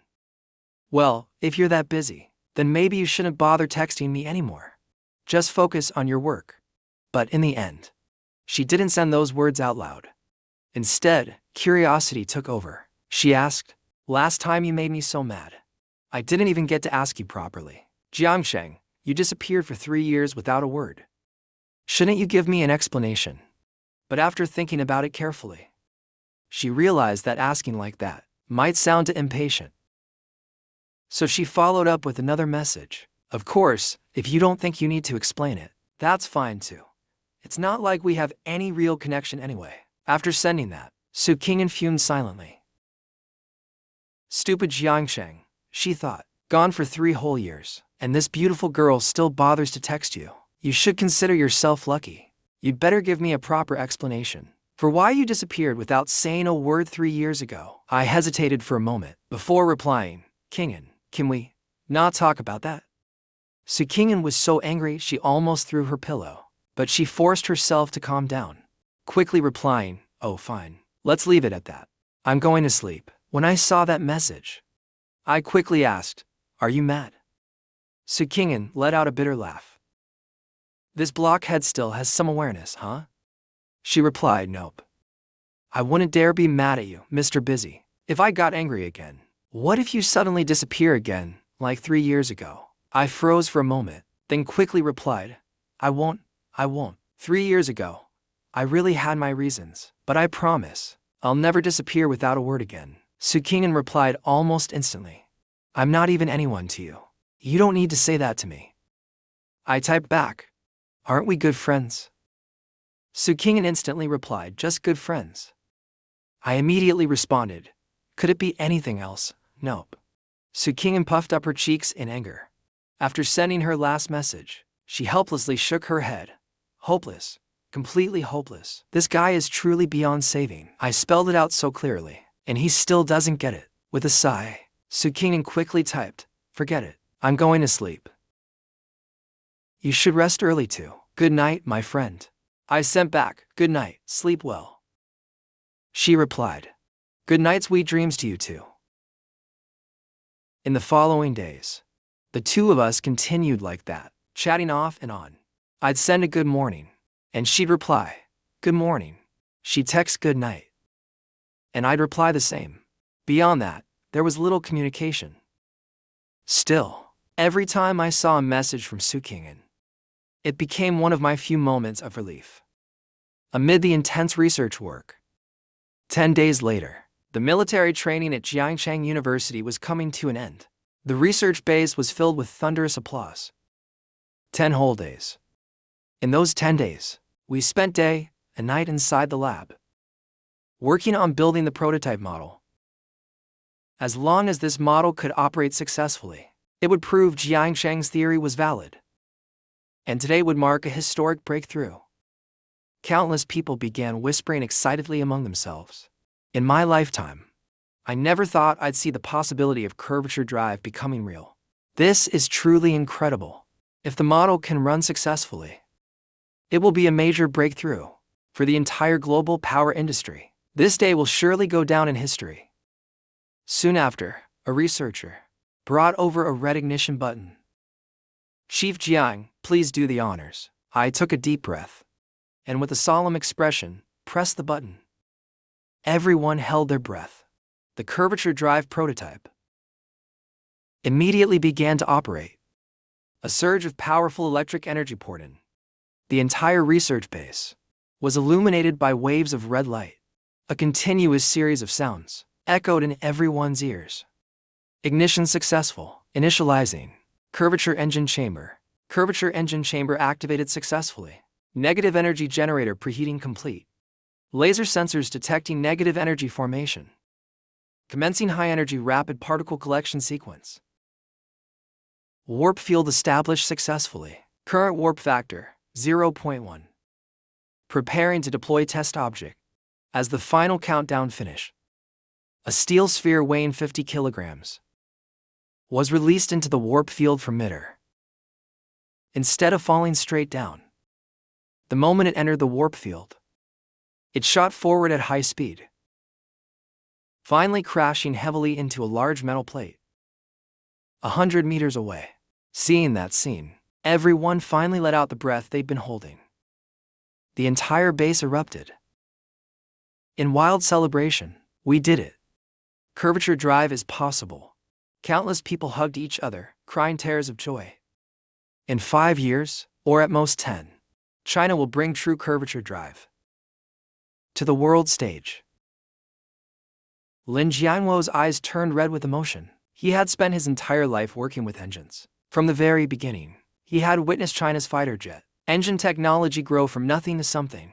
He had personally endured nearly every hardship along the way. More than anyone else, he wished for China to stand proudly at the peak of the aerospace world. And today, he finally saw it. After the excitement subsided, I slowly bowed slightly toward everyone. Jiangsheng, I want to say here, thank you all for your understanding. The rest of the road ahead will depend on you. But as I lowered my head slightly, I felt my head growing heavier and heavier. A bad feeling suddenly hit me. My body had been overworked these days. I was running out of strength. My body instinctively began to sway unsteadily. Jiangsheng, what's wrong with you? Lin Jiangwo was the first to notice something was wrong. Since that morning, he had sensed that my mental state wasn't quite right. But because the regional drive prototype was almost complete, I'd been pushing myself to hold on. Now that the test had finished, that last bit of energy finally left me. I smiled bitterly. So much for my physical endurance. Only 10 days of this, and I'm already in this state. I roughly understood my condition. It was just complete exhaustion. I just didn't know how long I'd be unconscious. I hope it's not too long, I thought. Otherwise, Sukingen will definitely worry again. Then, using the last bit of strength I had left, I glanced sideways at Lin Jiangwo. Sorry to trouble you again this time. The next second, I slowly closed my eyes. My body collapsed forward uncontrollably. I vaguely heard Lin Jiangwo shouting loudly toward the door, "Quick! Get someone here. Send him to the Mobei Military Hospital immediately." Above Jiangshan University, four of China's most advanced fighter jets roared past the sky. In the center of the four fighter jets, an armed transport aircraft flew steadily. The students who were resting at the time all looked up at the blue sky. Their expressions showed surprise. What the? For fighter jets as escorts? What's on that transport plane? Who could they possibly be carrying? Or is it some kind of critical cargo? They even dispatched fighter jets. What on earth is going on? Some students even took out their phones to take pictures. The usually easygoing drill instructor immediately stood up. "Everyone, put down your phones. No photos allowed. Delete every single picture right now." Amid a chorus of reprimands, the loudspeaker crackled with the voice of the chief instructor. "Break time is over for everyone. Put down your phones immediately." Meanwhile, in other parts of Kyoto, a few people also managed to capture the scene. But strangely enough, either their videos couldn't be sent out at all, or, within a minute after uploading, every single one was automatically deleted. Su Qingyan looked up, watching the roaring fighter jets streaking across the sky. For some reason, a strange uneasiness rose in her chest. Beside her, Shen Qiao quickly noticed her reaction. "Qingyan, what's wrong? You look a little pale." "It's nothing. I just feel a bit uncomfortable all of a sudden." Su Qingyan weakly shook her head, forcing a faint smile as she reassured Shen Qiao, "I'm fine. I just need a little rest." But her eyes remained fixed on the sky where the jets were disappearing. 3 days later, Kyoto Military General Hospital, VIP ward. After Jiang Zheng was transferred to the main hospital in Kyoto, orders were issued directly from above. Almost every top medical expert in the hospital was summoned immediately to collectively examine and diagnose him. Everyone in the hospital was on edge. It wasn't until they confirmed that Jiang Zheng was only suffering from exhaustion and simply needed rest that everyone finally breathed a sigh of relief. On the training field of Jiangshan University, Shen Qiao turned to Su Qingyan and asked, "Qingyan, do you want some milk tea?" "No." Su Qingyan seemed distracted, clearly in a low mood. "I don't feel like eating anything." "What's wrong with you?" Shen Qiao asked curiously. "You've been absent-minded these past 3 days. What's going on?" Coming back to herself, Shen Qiao smiled teasingly. "Don't tell me it's because of Song Jingnian? I heard he's planning to confess to you tonight at the freshman welcome party. Are you worried about that?" "That's not the main reason." Su Qingyan sighed softly. 3 days ago, after Jiang Zheng sent me a good morning, he suddenly disappeared like he vanished from the world. I've sent him so many messages, but not a single reply. It's like he's gone missing again." At the Kyoto Military General Hospital, while the senior academicians were bickering, I lay quietly on the hospital bed. My fingers twitched slightly, and then I slowly opened my eyes. With the corner of my eye, I glanced at Lin Jianwo and Chu Wyman beside me. In a weak voice, I murmured, "My phone. Where's my phone?" Lin Jianwo immediately jumped up from the sofa in the ward, rushing to my bedside in excitement. "Zhao Cheng, you're awake." Then he shouted loudly toward the door. Doctor, come quickly. The patient's awake." I looked at the two of them, both overly emotional. I just took a nap, I thought. No need to make such a big deal out of it. Then I repeated myself. "Hey, one of you, could you grab my phone for me?" Then I casually asked, "How long have I been unconscious this time?" Lin Jianwo nodded repeatedly. 3 days. He walked over to the table where my personal belongings were placed, found my phone, and immediately handed it to me. I took it and quickly turned on the screen. A flood of notifications instantly popped up in front of my eyes. It was a long string of messages from Su Qingyan, Good night. Did you stay up all night again? Where are you, Jiangsheng? Are you planning to disappear again? Why aren't you replying? Jiangsheng, I'll give you another half hour. If you still don't reply, I'll ignore you forever. Jiangsheng, you jerk. I'm giving you one last chance. Text me back. Jiangsheng, where did you go? Jiangsheng, I hate you. Then came a series of messages from my dorm mates. Su Jiyang said, old third, I've got urgent news for you. In today's, at the college welcome party, our sophomore student council president is going to confess to senior Su. Are you done with your family matters yet? Su Mingdong and Yu also sent similar messages. Old third, your girl's about to be stolen, hurry back. After reading through all the messages quickly, I immediately looked up, calling out to stop the doctors who were just about to leave the ward. Excuse me, can I be discharged today? Before the doctors could even respond, the two senior academicians instantly panicked. Lin Jiangwo and Chu Wyman turned to me together.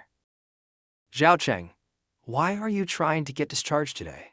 If it's for the celebration banquet tonight, we can arrange someone to pick you up from the hospital. They can even wheel you there in a chair. Or better yet, don't go at all. At that moment, the doctor walked up to me. Mr. Jiang, he said, it's not impossible for you to be discharged today, but you'll have to make sure that your physical condition stays stable for at least half a day. I nodded firmly, then looked toward the two directors. What's the schedule for the celebration banquet? Lin Jiangwo replied. It'll be held at the main conference hall. It starts at 7 p.m. Around 7:30, the chief will come to give awards and make a speech. It'll end by 8 p.m. Then we'll head to Jiangshan State Guest Hotel for dinner.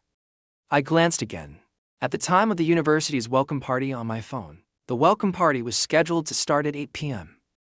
So I asked again, how long does it take to get from Jiangshan to our university? Chu Wyman casually replied, it's close, about 10 minutes. Lin Jiangwo immediately widened his eyes. Zhao Cheng, you're not planning to go back to school, are you? With your condition, can you even handle that? I gave Lin Jiangwo a firm, determined look. He nodded thoughtfully. I see. You got dumped. Several black lines appeared on my forehead. I thought, you're really keeping up with the slang, huh? But all I could do was sigh helplessly. No, I didn't get dumped. I just need to go back to school for something. Lin Jiangwo quickly said, Zhao Cheng, no need to explain. We understand. What do you want for lunch? I couldn't be bothered to explain anymore. Anything's fine, as long as it fills me up. Meanwhile, a piece of breaking news quickly dominated the trending searches. At 7 p.m. tonight, the Chinese Academy of Science and Technology will make a major announcement. People's Daily will conduct an exclusive live broadcast of the event. The news content will also be broadcast simultaneously on national television. All citizens are advised to stay tuned. As soon as the announcement dropped, the internet exploded. Whoa, what did the Chinese Academy of Science come up with this time? Everyone knew that official media outlets never teased news in advance. They only reported when something truly happened. This could only mean something huge was coming. Time ticked by second after second, and soon it was 6:30 in the evening. In the hospital room, I changed into a black suit. Lin Jiangwo and Chu Wyman, who had been waiting by the door, looked at me as I stepped out wearing the suit. Both of them were momentarily stunned. Zhao Cheng, this is the first time we've seen you in a suit. Gotta admit you actually pull it off pretty well. Only a tiny bit worse than I was at your age, he teased. Chu Wyman laughed. You look energetic enough. After all, you're the star of today's event. Even if you don't appear on TV, you'll still leave a good impression on the chief. After all, Jiangsheng's identity was still classified. No matter whether it was the award ceremony or the commendation, everything would be conducted privately. There would be no media allowed to capture Jiangsheng's face, not even his profile. At most, they'd get a shot of his back. I nodded slightly. All right. Of course, I understood what Chu Wyman meant, and I fully agreed. I hadn't joined scientific research for fame or fortune in the first place. After a bit of small talk, the three of us left the military hospital together. We got into the black sedan that had been prepared in advance. In just over 10 minutes, the car stopped at the entrance of Jiangshan Pavilion. The entire area was under tight security. Once we reached the top-floor hall of Jiangshan Pavilion, the atmosphere inside was unusually solemn. There wasn't the slightest trace of noise or distraction. Even the news crew present for the recording had already set up their cameras and tripods and were quietly waiting for the press conference to begin. Nearly 100 white chairs were neatly arranged along the west side of the hall, each with a name card placed on it. Wang Jiangwo and Chu Weiming's nameplates were placed at the very front section. Jiangsheng was also in the first row, but his seat was positioned closer to the side. After seeing the seating arrangement, I immediately asked, Elder Chu, Elder Lin, isn't it a bit inappropriate for my name to be placed here, but on this row? All the nameplates belong to top academicians of Wake Institute. What's inappropriate about that? Chu Weiming immediately said with a laugh, you have every right to sit with us. Besides, this time's event, it's already unfair enough that you can't appear publicly. Your seat must not be changed. And don't worry, all the media present are internal outlets. Everything's already been arranged. No camera will fall on you. At most, just a shot of your back. After saying that, Chu Weiming sighed, back in our day, we all worked under anonymity, toiling in research, but times are different now. When the time is right, you, Jiangshan, will definitely become famous in the global scientific community. This is the confidence born from our nation's rise. And within that confidence, there's also a contribution from you. I hesitated for a few seconds, but eventually still sat down in that seat. Soon, after everyone had taken their seats, the countdown for the Wake Institute's press conference had reached the final 5 minutes. In the live broadcast room, nearly 1 million people were already watching online. At the same time, in Jiangshan University's grand auditorium, both freshmen and seniors had gathered together. Rows upon rows of students filled every seat in the hall. Su Qing'an was standing backstage on the auditorium stage, looking composed and elegant during the break. Standing not far from Su Qing'an was Song Jingnian, wearing a black formal suit. He was adjusting his tie at that moment. After straightening his tie, Song Jingnian immediately walked up to Su Qing'an with a smile. So, class rep, are you nervous? Not really, Su Qing'an replied calmly. Then she sat down in the lounge.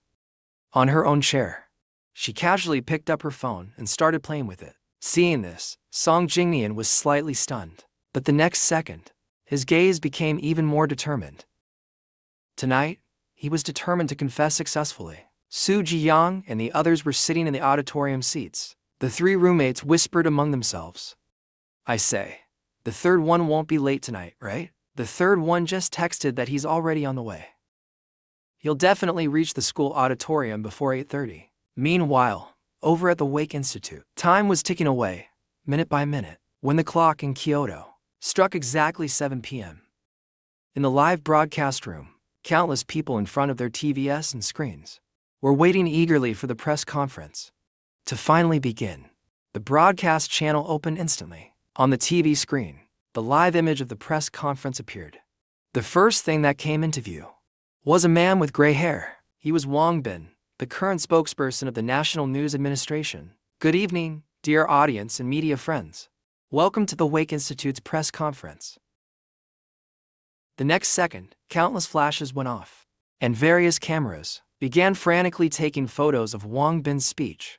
This press conference has only one topic. That is about a major breakthrough invention by the Wake Institute. In the research led by academician Wei Ming and his scientific team at Wake Institute, after 3 years of overcoming numerous obstacles and challenges, our country has finally succeeded in achieving a breakthrough in 1 nanometer lithography technology. The emergence of this technology will greatly enhance our nation's scientific and technological development, and it represents the strength of our research teams. It has broken through the technological monopoly of many foreign tech corporations. When Wang Bin finished his speech, everyone present was stunned. In the live broadcast room, the comment section exploded with excitement. Oh my God! Our country actually has 1 nanometer chips now. We've truly reached world-leading levels. Does that mean that in the future, the phones we use can all be equipped with domestic 1 nanometer chips? Wouldn't that make gaming speed insanely fast? On the other side of the Pacific, inside a lavishly decorated palace in the beautiful country, the head of the intelligence agency was standing beside the president's office, in front of the two of them, on a fruit brand computer. The Wake Institute's press conference was streaming live, even though their own lithography machines were still in development. Wagwo had already secretly developed 1 nanometer precision lithography chips. This completely disrupted their strategic plans against Wagwo, turning them from the active side into a completely passive position. The president quickly flipped through his stack of documents. Finally, he put down the file in his hand, frowning as he looked at the director. "Why are you showing me the file of a 20-year-old kid? What's this about?" The director immediately explained, "Here's the thing. This information was brought back by our overseas team. This young man named Jiang Cheng happened to have disappeared 3 years ago. I've mobilized almost all our intelligence networks over there, but none of them could find any trace of him.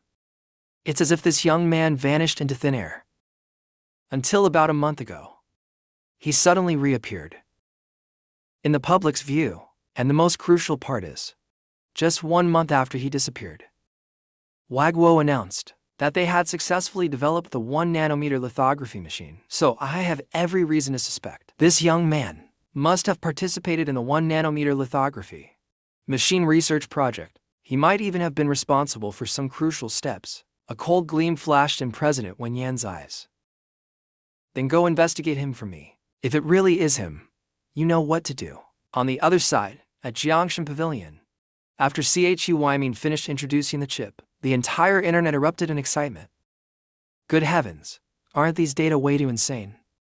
I suspect the old director of Wake Institute simplified it just so that we could understand. It feels like this isn't just about how outstanding the chip is. There's more behind it. At the end of the presentation, Chu Weiming once again picked up the microphone in his hand. He glanced sideways at Jiang Cheng sitting quietly in the corner, then slowly began to speak. "Lastly, what I want to say is, although I am the main person in charge of this project, the chief designer behind this scientific achievement is someone else. However, due to confidentiality regulations, we cannot publicly reveal the name of this researcher. In fact, even his photo will not appear in any of our footage. But it was he who, 3 years ago, when he should have been enjoying his youthful years, chose instead to leave his home without hesitation, leading our scientific team to overcome challenge after challenge. In the end, we finally achieved lithography technology that truly belongs to our nation, and thus created the foundation for the chip we now present to you, the King Long No. 1 chip. He is the true national hero of our country.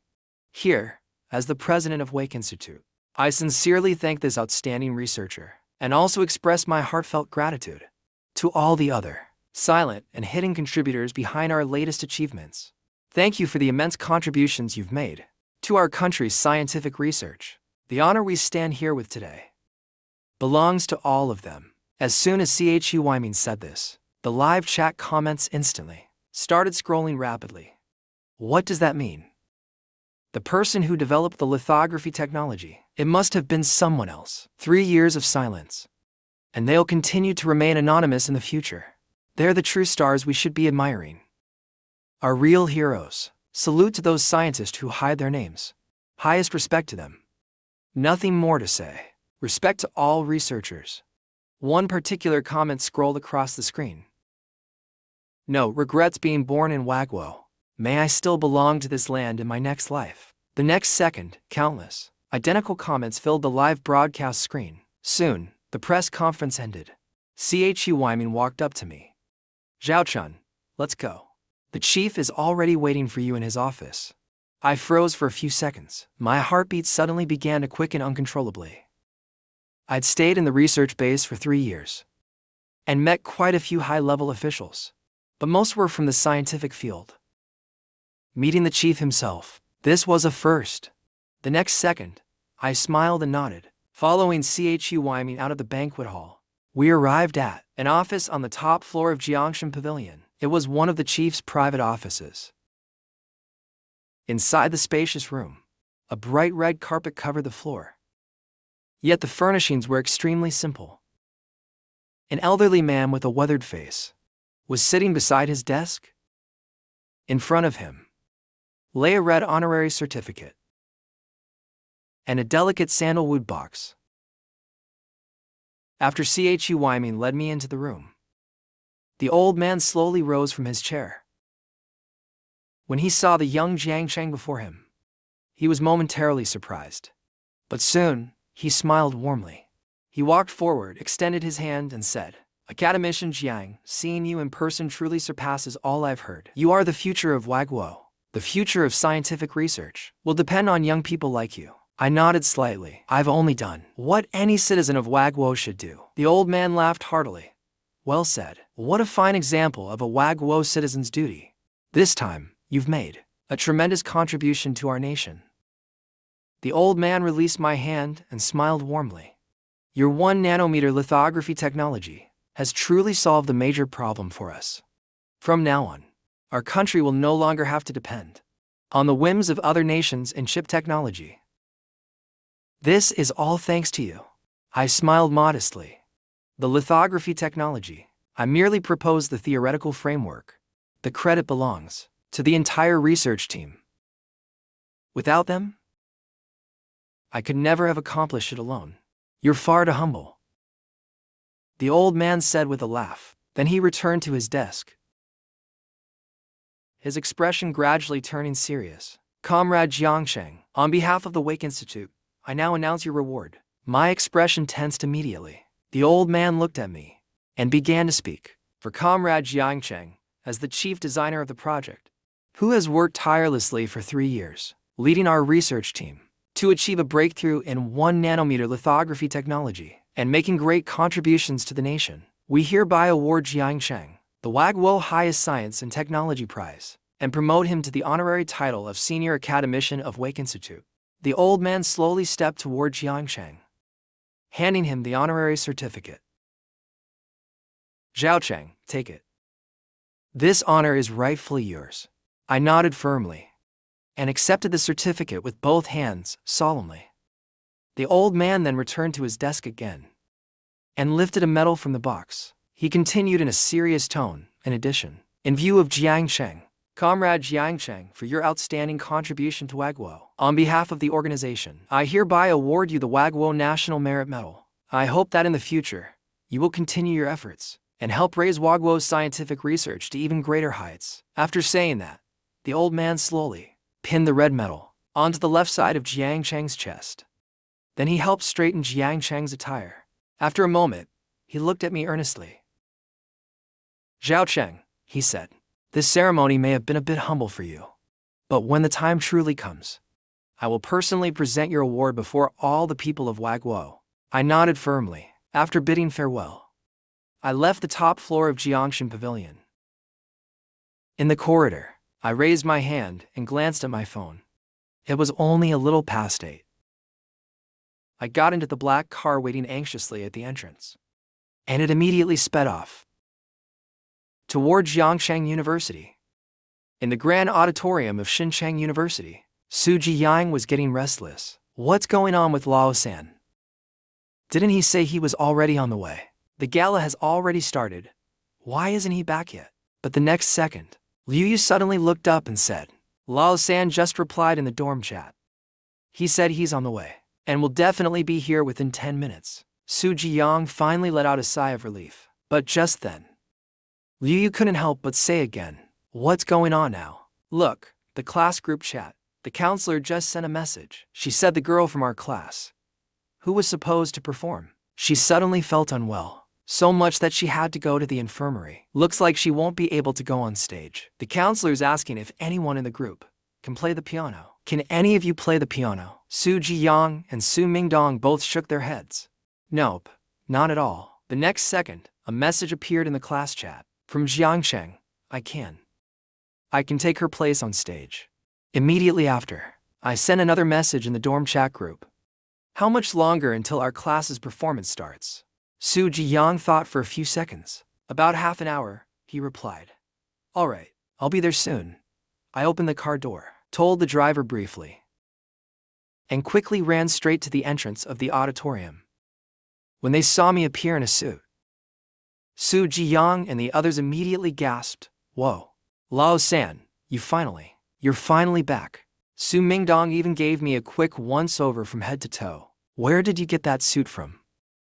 You actually look pretty sharp in it." "Almost as good as me, maybe just a tiny bit worse." As for the medal pinned to my chest, he completely ignored it, probably thinking it was just a decorative brooch. A pin on a suit didn't seem strange anyway. I didn't have time to chat with Su Mingdong and the others. I immediately asked, "Where's Su Qing'an right now?" Liu Yi replied casually, "Where else? She's backstage in the auditorium's rest area." I said anxiously, "Take me to her." Su Jiyang looked helpless. "We can't go in there.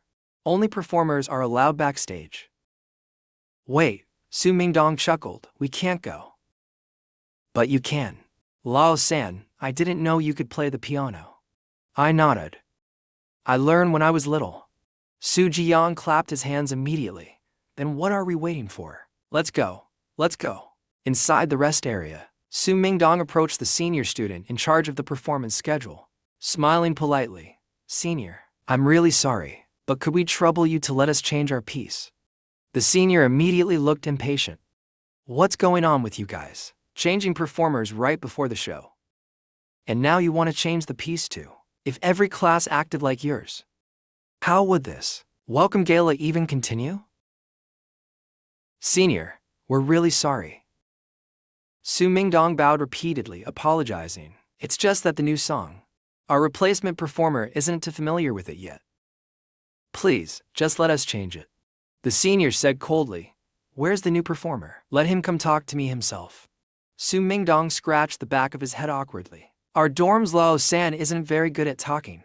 He's a bit shy. He's right here. Senior, please make an exception for us." The senior glanced at Jiang Cheng. Her eyes lit up instantly. "So the boy who's going to play the piano is him." She hesitated for a few seconds, then slowly continued. "A Maiden's Prayer. I know that piece too. It expresses a young girl's longing for beauty and dreams. This piece, is he going to play it for his girlfriend?" Su Mingdong froze for a moment, his eyes darting quickly. A few seconds later, he immediately smiled. "Of course not. How could that be? Senior, our Lao-san has been in school since elementary. And forget dating, he hasn't even held a girl's hand before." The senior smiled softly. "I see. All right then, I'll approve the song change. But this puts me at some risk, you know. As an exchange, you have to do me a small favor." Su Mingdong nodded. "Sure, just say it. When the welcome gala ends, I want his contact info." Su Mingdong gave an okay gesture. "No problem." When Su Mingdong came back, Su Jiyang and the others immediately asked curiously, "Did you handle it?" Su Mingdong grinned proudly. "Of course. When Brother Su steps in, handling one senior girl isn't even a challenge."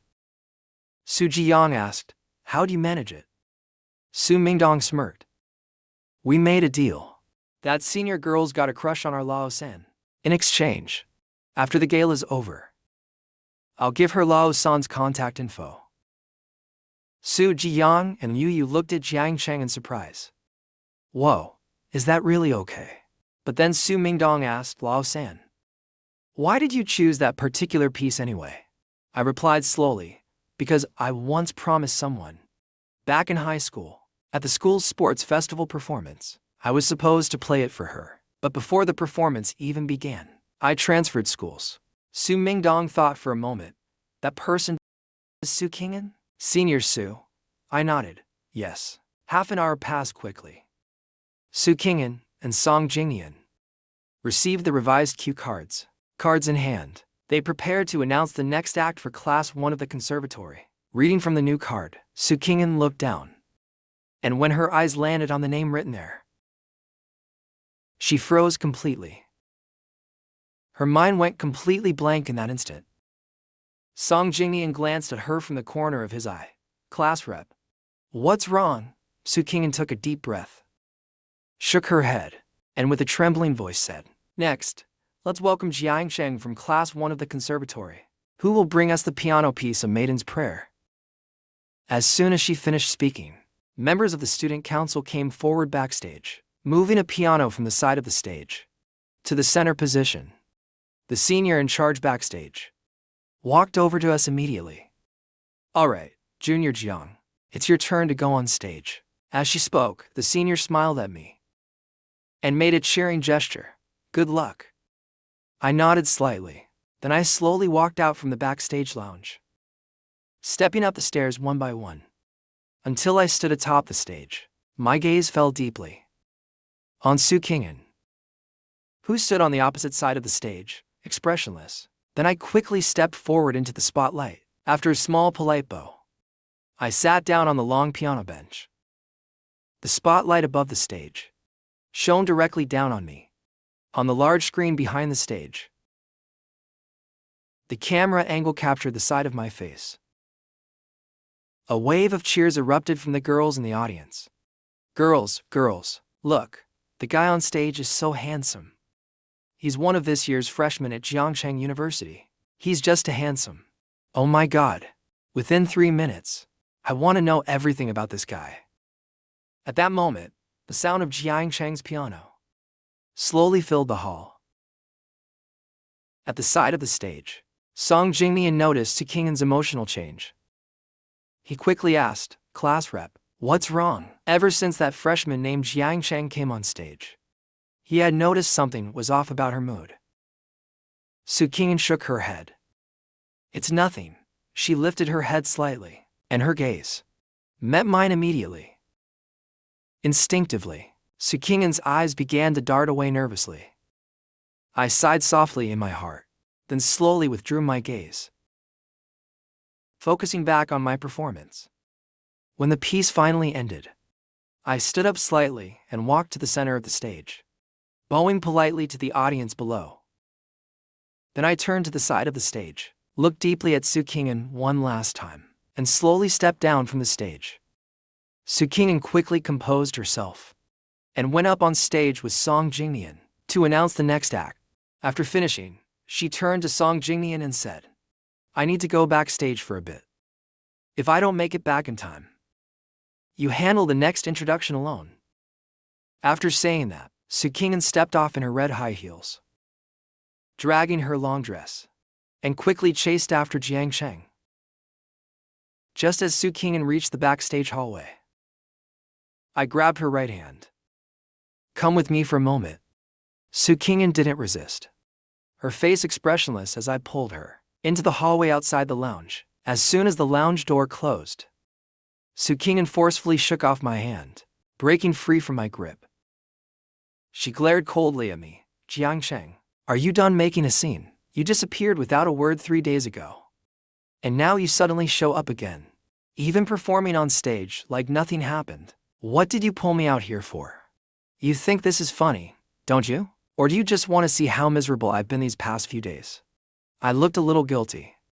"Kingen, I really don't know how to explain. I can't exactly tell you. I was asleep in the hospital for 3 days. You what?" Su Kingen sneered coldly. "Jiangsheng, I admit that I once liked you back in high school. When I heard you were still alive at the start of this term, I was genuinely happy, because I still had feelings for you. That's why early that morning, I rushed to the boys' dorm entrance just to wait for you. But that's no excuse for you to keep playing with me over and over. You disappeared without a word last time, and I didn't even ask why. But now you've gone missing for 3 whole days again. What were you doing? You didn't answer calls, didn't reply to messages. Do you really think just because I like you, you can treat me however you want?" "Kingen, I swear I didn't mean to." I quickly tried to explain. "There's a reason I couldn't reply these past 3 days. I really didn't do it on purpose, and I came to Capital University for you. Please, give me one more chance. I promise, I'll never disappear without a word again." Su Kingen sneered. "That's your explanation?" I stammered out my reply. "I really did have something happen." "Then say it. What exactly happened? Even if you were busy, you could have at least sent one message." I sighed. "I can't say it." Su Kingen's face filled with disappointment. "Forget it, then don't explain." Jiangsheng, I don't care why you vanished 3 years ago, or why you suddenly came to Capital University now. I just don't care anymore. I don't care about any of that anymore. These 3 days have made me think things through. Reply or don't reply to my messages. Go wherever you want to go. Live however carefree you want. From now on, your life has nothing to do with mine. This way, I won't have to live in fear, wondering when you'll disappear without a word again. I'm tired, Jiangsheng. I don't want to like you anymore. By the end, Sukingen was practically shouting her words. Let's end everything between us here. From now on, we'll stay out of each other's lives. Let's just pretend we never knew each other. As she finished speaking, Sukingen's face turned blank. She walked past me without a word, quickly pushing open the back door of the lounge. Her heels clicked as she strode back inside. The people in the lounge turned their eyes toward her. Then Sukingen stepped once again toward the other side of the stage. A single clear tear slipped quietly down her beautiful eyes, but she quickly wiped it away. Taking a deep breath, she forced herself to suppress the pain inside. A faint smile appeared on her face. She walked past me without expression. It was all just an act, but that story could only end here. Perhaps only by truly letting go. Would she never have to worry again about Jiangsheng disappearing once more? Her youth had completely come to an end. I watched Sukingen's departing figure, wanting to call out to her, but after hesitating for a long time, I quietly turned away.